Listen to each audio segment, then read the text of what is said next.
Assalamualaikum warahmatullahi wabarakatuh. Halo teman-teman, apa kabar? Semoga teman-teman dalam keadaan sehat. Terima kasih buat teman-teman yang udah kembali lagi ke ruang belajar Winner Challenge. Hari ini kita akan ngebahas soal tes penalaran umum UTBK SBMPTN tahun 2022. Tapi sebelum kita masuk ke soalnya, buat yang belum subscribe, jangan lupa di-subscribe dulu, ajak teman-temannya, keluarganya, atau siapapun untuk belajar bareng di sini. Mudah-mudahan buat teman-teman yang belajar bareng juga insya Allah sukses bareng-bareng dan tercapai citanya bareng-bareng. Amin ya robbal alamin. Oke, kita langsung aja masuk ke pembahasan soalnya. Pembahasan tes penalaran umum kali ini kita disajikan sebuah bacaan yang cukup panjang ya teman-teman. Ada 3 paragraf di sini. Teks berikut digunakan untuk menjawab soal nomor 1 sampai nomor 5. Jadi seperti pengerjaan soal bahasa Indonesia pada umumnya, kita nggak usah baca teksnya yang panjang ini dulu ya teman-teman. Kita langsung masuk aja ke soalnya. Kita langsung masuk aja ke soal yang pertama. Berdasarkan paragraf 1, manakah simpulan berikut yang paling benar? A. Sebagian peternak unggas tidak mengalami kesulitan pada saat pasokan jagung merosot. B. Sebagian peternak unggas mengalami kesulitan sementara pasokan jagung tidak merosot. C. Jika peternak unggas mengalami masa sulit, maka pasokan jagung merosot. D. Jika pasokan jagung tidak merosot, maka peternak unggas tidak mengalami masa sulit. E. Jika pasokan jagung merosot, maka peternak unggas mengalami masa sulit. Oke, jadi di sini ada teks paragraf satunya ya teman-teman, udah saya pisahkan dari 3 paragraf tadi. Kita langsung baca aja teksnya. Bahan baku utama pakan unggas yaitu jagung terus naik harganya sejak September 2019. Jika harga jagung tinggi, maka para peternak unggas menjalani masa sulit. Harga jagung yang tinggi disebabkan karena pasokan jagung merosot. Krisis jagung diperkirakan berlangsung hingga panen tiba pada awal Maret 2020. Sampai pekan lalu, harga jagung di tingkat peternak di sentra-sentra peternakan ayam di Jateng dan Jatim berkisar Rp4.500 sampai Rp5.000 per kilogram.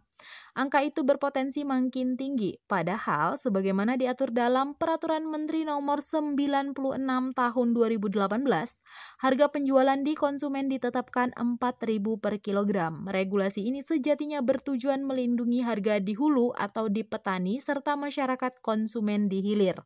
Namun, ketentuan soal harga acuan sering tidak bergigi menghadapi kuasa pasar karena harga di pasar hanya patuh pada hukum penawaran dan permintaan, termasuk harga jagung yang naik turun sejalan dengan fluktuasi pasokan. Oke, kita langsung cek aja jawabannya teman-teman. Jawaban yang tepat adalah ya teman-teman, jika pasokan jagung merosot, maka peternak unggas mengalami masa sulit. Oke, jadi dari teks yang panjang-panjang di paragraf 1, ini udah saya ringkas di bagian penjelasan ini. Jika harga jagung tinggi, maka para peternak unggas menjalani masa sulit.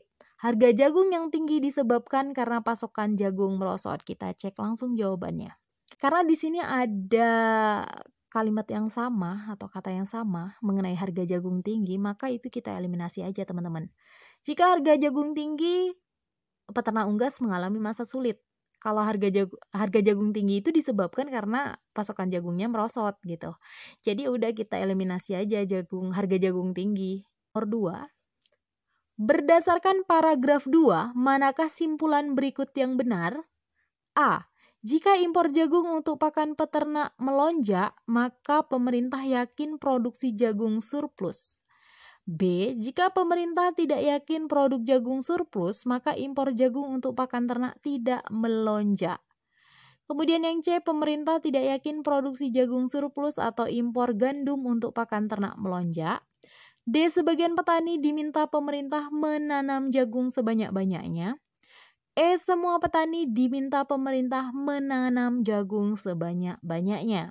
Kita langsung cek aja jawabannya ya teman-teman. Saya malas baca teksnya. Nanti kalau teman-teman mau baca, silakan teman-teman baca sendiri. Karena di pembahasannya saya sudah ambil bagian penting dari teks paragraf 2 ini ya teman-teman. Kita cek langsung jawabannya. Jawaban yang tepat adalah C ya teman-teman. Pemerintah tidak yakin produksi jagung surplus atau impor gandum untuk pakan ternak melonjak. Kenapa ini jawabannya benar? Kita gunakan rumus silogisme yang kayak gini. Jika A maka B, jika B maka C. Kita eliminasi B-nya. Oke, yang sama. Kemudian kita tarik kesimpulannya. Jika A maka C, itu ingkaran A atau C. Oke, kita lanjut ke soal berikutnya, nomor 3. Berdasarkan paragraf 2, manakah pernyataan berikut yang paling benar? A. Jika impor jagung ditambah, maka impor gandum naik sekitar 40%. B. Jika impor jagung tidak dikurangi, maka impor gandum naik sekitar 40%. C. Jika impor jagung dikurangi, maka impor gandum naik sekitar 40%. D. Jika impor gandum dikurangi, maka impor jagung naik sekitar 40%. Atau E. Jika impor gandum ditambah, maka impor jagung turun sekitar 40%. Oke, ini teksnya udah saya potong juga. Teman-teman bisa baca sendiri di sini teksnya. Jawaban yang tepat adalah C. Di penjelasan saya udah kutip nih teks dari paragraf yang tadi ya teman-teman. Jadi teman-teman bisa baca yang ini aja. Jika pemerintah mengurangi impor jagung, maka impor gandum untuk pakan ternak melonjak, yaitu dari 7,6 juta ton pada tahun 2015 menjadi 10,8 juta ton tahun 2016. Oke teman-teman, di sini kita bisa garis bawahi pemerintah mengurangi impor jagung ya teman-teman. Jadi kita langsung eliminasi aja jawabannya A karena itu ditambah, jawaban B karena tidak dikurangi, kemudian jawaban E karena dia ditambah juga. Jadi jawaban yang mungkin benar itu C sama D ya teman-teman. Oke, tapi yang dikurangi itu impor jagung atau impor gandum. Di situ dijelaskan bahwa yang dikurangi adalah impor jagung. Maka kita eliminasi lagi jawaban D. Dan kita ketemulah jawabannya yang C. Gitu ya teman-teman. Oke, kita lanjut ke soal berikutnya. Nomor 4. Berdasarkan paragraf 3, manakah selisih modal produksi jagung berdasarkan data Kementerian Pertanian dan USDA jika modal produksi jagung sebesar 2.000 per kilogram? A. 197 miliar rupiah, B. 394 miliar rupiah, C. 19,7 triliun rupiah, D. 27,2 triliun rupiah, atau E. 39,4 triliun rupiah. Oke, kalau kita cek angka-angkanya di sini ya teman-teman, menurut Kementerian Pertanian itu produksi jagungnya 33 juta ton, kalau menurut USDA itu 13,3 juta ton. Oke, karena di sini mintanya pakai modal produksinya itu pakai rupiah per kilogram, kita ubah jadi tonnya ke kilogram ya teman-teman. Oke, jawabannya itu E teman-teman. Kalau kita lihat jawabannya itu jawabannya E. Penjelasannya udah saya kasih di sini. Kalau produksi jagung menurut kementerian itu 33 juta ton, kita ubah ke kilogram dulu. Kemudian produksi jagung USDA juga kita ubah ke kilogram. Kan yang dicari selisih, maka kita kurangkan, dapat hasilnya, baru kemudian kita kalikan dengan 2.000 rupiah dan dapatlah hasilnya 39,4 triliun. Oke teman-teman bisa cari sendiri. Kalau jawaban saya salah, teman-teman bisa tulis di kolom komentar, kasih tahu saya, barangkali saya salah hitung. Teman-teman bisa koreksi juga. Oke, kita lanjut ke soal berikutnya, nomor 5. Berdasarkan paragraf 3, manakah simpulan yang paling benar? A. Jika data di hulu sinkron, maka peternak menanggung beban ganda. B. Jika peternak menanggung beban ganda, maka data di hulu sinkron. C. Jika data di hulu tidak sinkron, maka peternak menanggung beban ganda. D. Jika peternak tidak menanggung beban, maka peternak sejahtera. E. Jika peternak menanggung beban, maka peternak tidak sejahtera. Oke, kita cek langsung jawabannya. Jawaban yang tepat adalah C ya teman-teman. Jika data di hulu tidak sinkron, maka peternak menanggung beban ganda. Oke, teman-teman bisa memilih jawaban dengan mengeliminasi kalimat-kalimat yang nggak penting. Teman-teman bisa baca yang penting-penting aja. Untuk menjawab soal PU, kalau misalnya bacaannya panjang, teman-teman mau baca semuanya, itu akan memakan waktu, nggak akan selesai dalam waktu 1 menit untuk satu soal ya teman-teman.